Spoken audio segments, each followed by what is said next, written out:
ইসলাম সবচেয়ে জঘন্য শাস্তি রেখেছে জেনা এবং ব্যভিচারের জন্য। আপনারা জানেন সবচেয়ে কঠিন শাস্তি।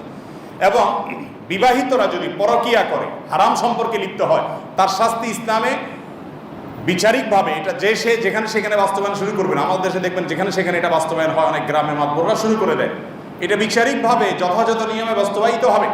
সবচেয়ে কঠোর শাস্তির কথা এই বিবাহ বহির্ভূত সম্পর্ক, সেটা যদি জেনা পর্যন্ত চলে যায় এবং প্রমাণিত হয়, তার জন্য রয়েছে দুইটা শাস্তি ইসলামে। একটা হলো পৃথিবীতে যদি কেউ ফাসাদ সৃষ্টি করে, কোনো দেশে যদি কেউ দাঙ্গা হাঙ্গামা সন্ত্রাস আর ত্রাসের সৃষ্টি করে, এরকম সন্ত্রাস, যে সন্ত্রাসটা ব্যক্তি পর্যায়ে নয়, ওটা সমাজের মধ্যে আতঙ্ক সৃষ্টি করে, অশান্তি সৃষ্টি করে, এই হাঙ্গামাকারীদের এবং বিবাহিত নারী পুরুষ জেনায় লিপ্ত হয়ে সেটা প্রমাণিত হবে, এই দুইটার শাস্তি গোটা কোরআনে শত বিষয়ে আপনি দণ্ডবিধি খুঁজে পাবেন, শত শত দণ্ডবিধি আপনি খুঁজে পাবেন। এর ভিতরে এই দুইটা বিষয় দেখবেন সবচেয়ে কঠিন এবং সবচেয়ে করুণ এবং সবচেয়ে মর্মান্তিক শাস্তির কথা বলা হয়েছে।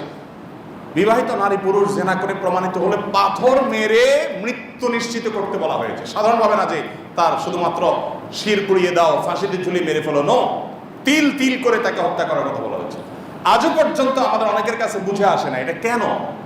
ভাই, জেনা হয়েছে, এখানে কোনো মানুষ খুন হয় নাই, জেনা হয়েছে কারো বাড়িতে আগুন দেওয়া হয় নাই, জেনা হয়েছে দুইজনের আন্ডারস্ট্যান্ডিং, মিউচুয়াল আন্ডারস্ট্যান্ডিং এর মাধ্যমে।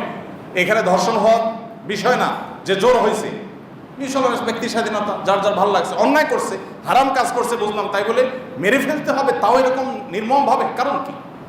এবং জেনা হলে তার শাস্তি এত কঠোর কেন? কিন্তু আপনি যে নামাজ এক ওয়াক্ত না পড়েন সারা সপ্তাহে, ইসলাম বলে নাই, কোন ইসলামিক দণ্ডবিধি আলোকে ইসলামিক বিচার ব্যবস্থায় কোন বিচারক আপনাকে এত বেত্রাঘাত করবে, অমুক শাস্তি দিবে, এরকম কোনো কিছু ঠিক করে দেয়নি।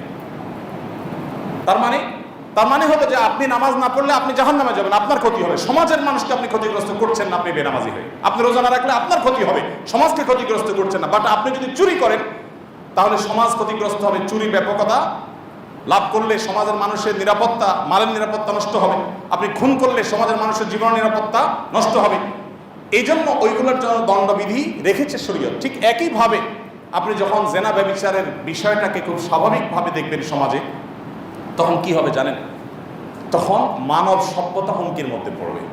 পৃথিবীর কোনো সাইক্লোন, কোনো ঘূর্ণিঝড়, কোনো ঝড়, কোনো জলোচ্ছ্বাস, কোনো ভূমিকম্প, কোনো ভূমিধস, কোনো প্রাকৃতিক দুর্যোগ, এমনকি কোনো যুদ্ধ বিগ্রহ গোটা পৃথিবীর মানুষকে শেষ করে দিবে না।